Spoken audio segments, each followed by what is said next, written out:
Hey everyone, welcome back to the channel. Today I'm going to show you a really useful technique in Power BI that you'll love if you ever need to merge different columns together. And we'll do it in a way that's dynamic, flexible, and works with whatever order of columns you prefer. By the end of this tutorial, you'll know exactly how to combine values from multiple columns into one, streamlining your data and making your reports look clean and easy to read. So let's jump right in. First, go ahead and open up Power BI on your computer. If you're following along with your own dataset, that's perfect, but for this example, we'll be working with a sample table called the adjective table. You'll see it there on the left side panel, and if you don't already have a table loaded, just import any sample data you like so you can practice these steps.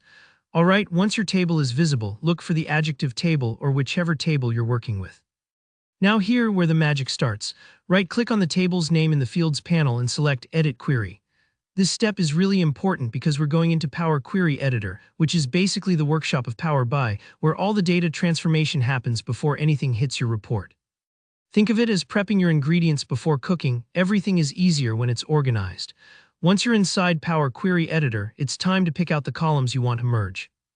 To do this, hold down the Control key on your keyboard and carefully click on each column you want to include, one at a time. The order you click them in will be the order they appear in the merged column, so if you want color to come before adjective, be sure to select color first. This is a powerful little detail that lets you control exactly how your merged data will read, almost like rearranging words in a sentence until it sounds just right. With your columns selected, look at the top menu and find the Add Column option. Click that and then in the drop-down select Merge Columns. When the Merge Columns dialog pops up, you'll see some choices for separators.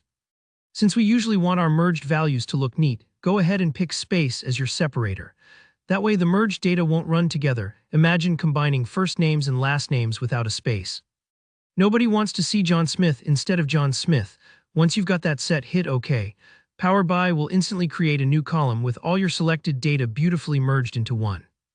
Now before we wrap things up in Power Query, look for the Home tab at the top left. Click Close and Apply. What this does is it saves the changes you made and applies them back to your Power BI report. Don't worry if this part takes a few moments. Depending on your data size, it might need a bit to process. Next, head back to your main Power BI desktop view. Let's make sure the merge worked the way we want. Create a new table visual by clicking the table icon under Visualizations.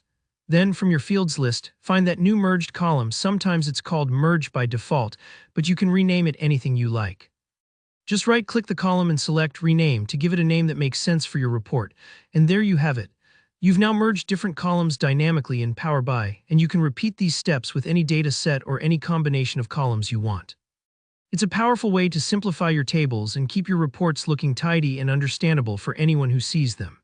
If this video helped you out, go ahead and hit the like button. It really supports the channel and helps others find this content. If you have questions or if you ran into any snags while following along, drop a comment below.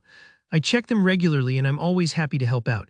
And of course, if you want more Power BI tips and tutorials, be sure to subscribe so you never miss a new video. Thanks for watching and happy reporting.